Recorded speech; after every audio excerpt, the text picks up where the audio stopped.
How are you? It's good to meet you. Steve, I appreciate you taking the time first and foremost. Am I getting you from Florida today? Yeah, I'm always here. D's on the road this weekend, so I'm home. How often do you play the Jersey card? Because let's face it, you're a Jersey guy, but you had to leave for wrestling. I don't know. It's weird. Even in the Marine Corps, when I tell people I'm from New Jersey, people don't really. They're like, "Really? You're from New Jersey?" I'm like, "I don't fit the bill of the slick back hair, tight T-shirt, and I don't fit that lifestyle of the Sopranos, technically." Right, but I would argue like 20% of wrestlers from Jersey, or I'm sorry, 20% of wrestlers are from Jersey and had to move down to Florida, so you fit that bill. And putting it out there publicly, I flaked on you earlier due to a misread time cue. Now, military guy, that must drive you nuts. You must be the first guy at the building for every single event that you're on. I'm pretty much on time for everything. It's just built in me. It was built in me before even the Marine Corps too. My mom, or just being raised that way, I was always on time for things. If you're not, if what is it? If you're on time, you're late. If you're early, yeah, exactly. And you were early to this interview, so kudos to you on that end. Okay. Big match coming out at Bound for Glory. When did you first learn that you had this triple threat match? I was told I was in a qualifying match, obviously with Black Taurus and P. Williams again, my arch nemesis right now in Impact Wrestling. He and I have had a good little run of a feud, but that's where I was told that was a qualifying match. And obviously seeing Trey Miguel qualify and then El Phantasmo last night on Impact, now I kind of know the the two other participants in the triple threat at Bound for Glory. When you're in an X Division championship match, there's a lot of pressure because to a lot of people, that's always going to steal the show. That's going to be the match to watch. You know that there's going to be the most action. Does that amount of pressure bother you that people are expecting, oh, okay, this is going to be an exciting one? No, it just it ups the ante. It gets me more excited, if anything, too, especially with the two competitors I'm in there with Trey and El Phantasmo. Very different styles from both of them, and then including myself. And that's what the X Division has always been about, is the different contrasts of styles, the fast movements, the high flying, and then just the brute force too, because a lot of people think it's always about high flying, but Samoa Joe was X Division champ as well, and he's a tough bitch. Yeah, to say the least. When you came into Impact, was the goal all along to be pursuing the X Division stuff? Yes, on my end, yes, just because it's such a prestigious title, and it's always been that bearer of what Impact has been for so long. And even as a fan growing up in the early 2000s and seeing how the X Division title just was hell, it's changed wrestling.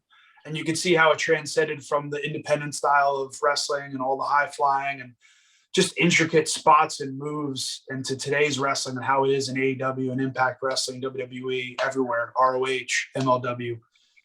Yeah. A lot of us are expecting you to come out as the winner of this match and be the future champion. So let's go on that assumption here. You're the future champion. You're going to be the best X Division champion that Impact has ever seen. Follow me so far? Yeah. Okay. Who's the second best X Division champion ever in the history of Impact? Well, obviously, I want to say Josh Alexander right now was the one I was eyeing up before he invoked his option C. That was the guy I was looking to for a match. So hopefully down the road, maybe it's a title versus title match down the road, or option C on my end. Right. One of the cool things about your career is watching you evolve to wherever you're working. You learn and you show that you could do exactly that. Have you always been a quick study for everything? And feel free to disagree with me and go, stop complimenting me, Darren. That's too many nice things you're saying. No, it's okay. It's okay. Stop. No, you're good.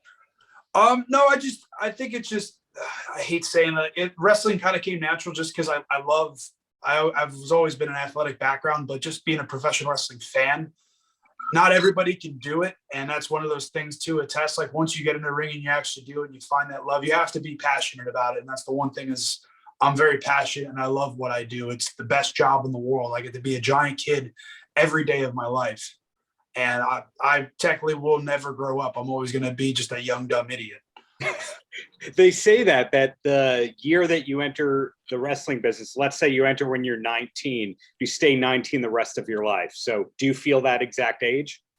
25. I wish I still felt 25. not that much older, but I wish my body felt that way with the miles that have been put on it from wrestling. But no, I still think I'm in that like wrestling mindset of being a teenage fan, growing up, seeing Bret Hart and Stone Cold. Like Bret and Owen is my all-time favorite match from WrestleMania 10. I can just throw that on. Even sometimes I'll put it on when I'm on the treadmill in the gym. It's just one of those matches I can always go back to, just not even nitpick, but just enjoy. That was actually 2 or 3 questions ahead for me. I was going to say, Sorry. Dude like you, great shape, clearly exercising. What does a person like you actually watch to pass the time when they're doing cardio? You actually watch wrestling? Sometimes I'll throw some wrestling on. Lately, I just throw on a lot of videos, not more of the motivational, but a lot of videos that time up with music from like Marvel or Peaky Blinders, like a lot of music videos that they have with the song Go to the Show, or it's like got quotes and stuff. And I try to get into that vibe and feel, just because it lets my creative mind kind of go when I hear something, or you get that vibe of like, all right, if I put myself in this scenario, how would I act? Not Rocky 4 montages? Every now and then, sometimes Rocky will come on, but I actually was talking about this in another interview that I have the Creed soundtrack that I go through a lot too. Wow, that's a surprising one. I wouldn't put that as the best Rocky related soundtrack, but it's its own animal. It's the instrumentals. I don't know, like it's got that, I don't know. You just get into it, like everything. I love it. I love actual soundtracks to listen to while I'm working out too, because again, it puts me in a mood. I've been listening to Batman and Superman Dawn of Justice soundtrack the past 2 days, and it just kind of like you just feel the moment. And it's kind of what wrestling, I try to resonate with wrestling, get my mind there, because not all the time I get in a ring to train. So the best I can do is just walking around like a little kid again in the living room or in the gym. You don't strike me as the most comic oriented guy on the roster. Have you always been able to hide that? The fact that like I'm super athletic, but I'm into all the nerdy stuff and you don't know about it? Yeah, I don't know. I've always been a fan of comics and Marvel. Like growing up, I loved Batman, X-Men, and Marvel in general. And then once the Marvel movies came out and that whole universe kind of opened up, you get to be a little kid all the time watching. And if you're not invested in that, like that to me is invested in its long-term investment now. That's the one thing I wish fans more today in wrestling fans were as invested as they were in Marvel. Let things develop and build and get to know these characters. Everybody wants everything now, but just be patient. Yeah, growing up with wrestling, one of the great things were the vignettes, where it's teasing the person coming soon, and then there'll be a second vignette and a third vignette. Vignettes are, for the most part, gone. Occasionally, there's a great impact person with a vignette. Did you ever pitch the idea of, I'm the vignette guy to debut? No. So what I did once I got let go from WWE, I wanted to reinvent myself kind of with the ideas I've already had in my back pocket. And I had the idea and I told Dee about it. And she's like, well, we got to get a good film guy for it. And then luckily my buddy at the VA, Tanner, used to work for NASCAR as one of the production guys. And he got one of his buddy, Brett, and we got a film crew together for a weekend. We filmed my vignettes and put my creation to it, and then their way of shooting it and writing. And it was fun for me to just be creative on that aspect and get my vision of me out there, of what I want and what I've seen myself as, and to build a gimmick. Not so much that's a gimmick, but it's a part of me, but it's still a character. Understood. You got to turn it up to 10, and that's you. So in your case, did you know that you were coming in as Steve Maclin at the beginning? Like, that's my name, or... So obviously I was previously Steve Cutler for 7 years in WWE and NXT. And I loved the name. I got to keep my first name, which was great. My first legal name. But then originally when I started out in independence wrestling in 2012, I started as Tommy Maclin.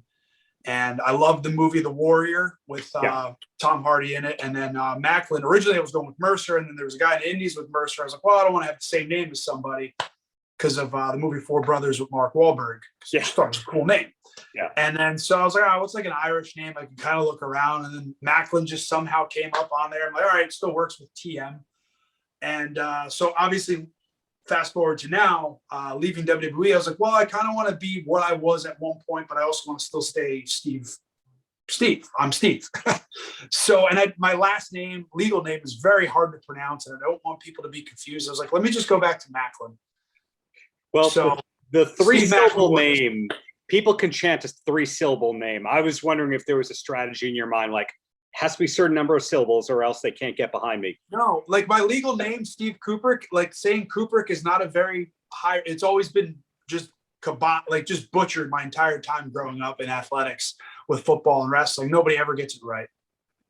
There you go. Well, 2 quick questions and then you're a free man. The first one is, being a Jersey guy, if Wikipedia is correct, you were born in Rutherford, which is around the area where the band Trickster came from. I think that you're too young to have known the band Trickster per se, but who's the best Jersey band of all time in your opinion?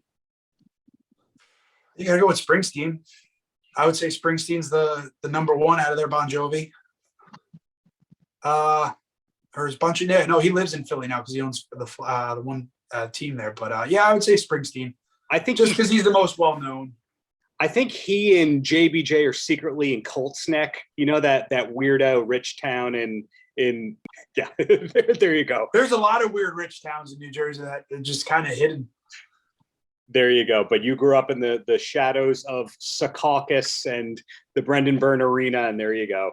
5 minutes from Giant Stadium, the Continental Airlines Arena, and now it's the Izod and the big, great American Mall. I don't know. I haven't even been there yet. That's the crazy thing.